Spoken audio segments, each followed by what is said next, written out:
Alors ça c'est pour toi, c'est sur cette fiche. Cette question elle est quand même pas mal, on va vraiment lui poser. Salut à tous, c'est ici, en plein cœur de Bruxelles, que CQ Interview est reçu pour sa toute première interview. Nous sommes reçus par un invité de marque, tout simplement chez Charles Michel, le Premier ministre. Venez, c'est par ici. Monsieur le Premier ministre, merci de répondre à ces quelques questions, ces quelques confidences pour CQ Interview.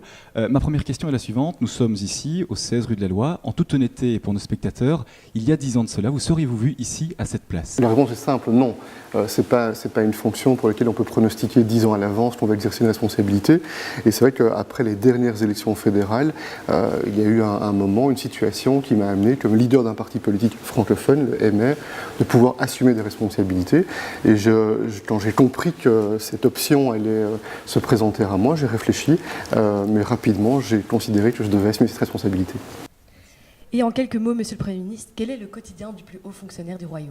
C'est énormément de travail, beaucoup de rencontres avec des syndicats, avec des acteurs qui représentent les différents groupes de la société.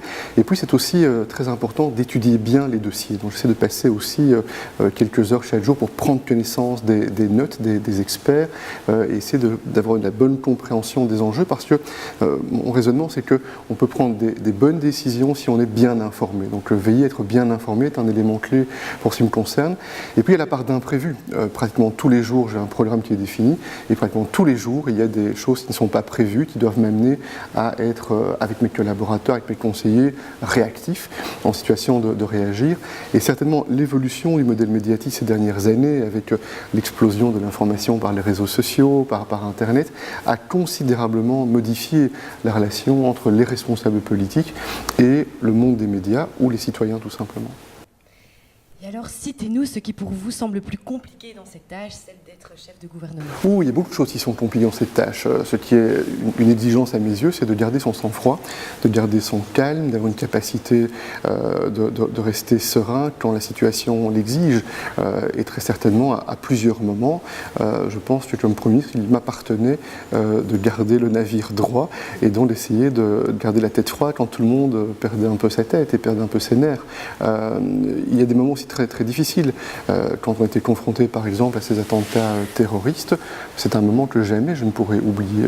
Les heures que nous avons vécues à la suite des attentats terroristes, l'exigence qu'il y avait d'être totalement concentré sur la responsabilité, organiser la prise de décision, organiser aussi nos contacts avec nos partenaires à l'étranger pour bien montrer que le pays était gouverné, rassurer nos partenaires à l'étranger, bien entendu des rencontres, plusieurs avec certaines familles des victimes.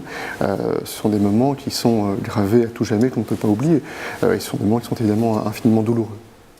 Alors quand on incarne la plus haute autorité de l'État, est-ce facile de concilier vie familiale et vie professionnelle? La réponse est non, ça n'est pas simple, parce que c'est une fonction qui exige une totale disponibilité. C'est une fonction dans le cadre de laquelle, et singulièrement avec la tension sécuritaire auquel nous avons été confrontés, à aucun moment je peux dire je coupe mon téléphone, je ne consulte pas mes emails pendant 3 ou 4 heures. Ça n'est pas possible, on doit tout le temps être susceptible d'être disponible 24 heures sur 24 pour être en mesure de réagir si la situation le nécessite. Et donc c'est vrai qu'organiser la part privée et la part familiale de sa vie est donc plus compliqué compte tenu du caractère exceptionnel de cette fonction qui exige une disponibilité totale. Mais j'ai la chance d'avoir autour de moi des proches et une famille solide sur lesquels je peux m'appuyer et qui comprennent bien ce moment dans mon existence d'exercice d'une fonction de cette nature.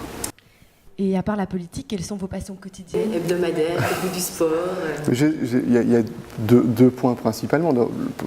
Mon principal point de ressource, c'est ma famille, ce sont mes enfants, c'est mon entourage direct.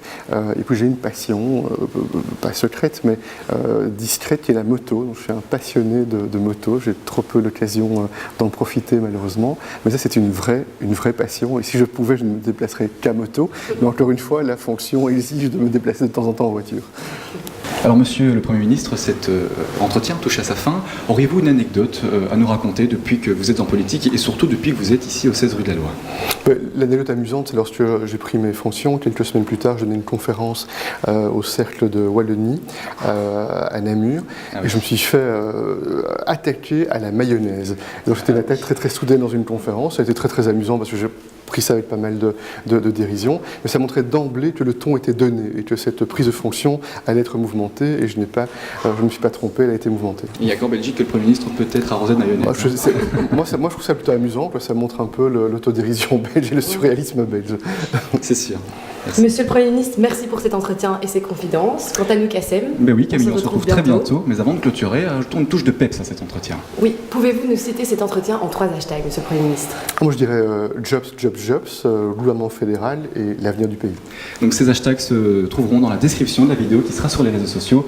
Une vidéo que nous ne manquerons pas de vous faire partager. Merci beaucoup encore à vous. Merci à vous. Merci. C'est ici que se termine cet entretien, rencontre exclusive avec Monsieur le Premier ministre Charles Michel. Merci à vous d'avoir regardé la vidéo. Merci aussi à l'équipe sans qui nous n'aurions pas pu travailler. CQ Interview vous donne rendez-vous très prochainement avec un invité tout aussi surprenant. N'oubliez pas, likez, partagez, commentez. Merci encore, à bientôt.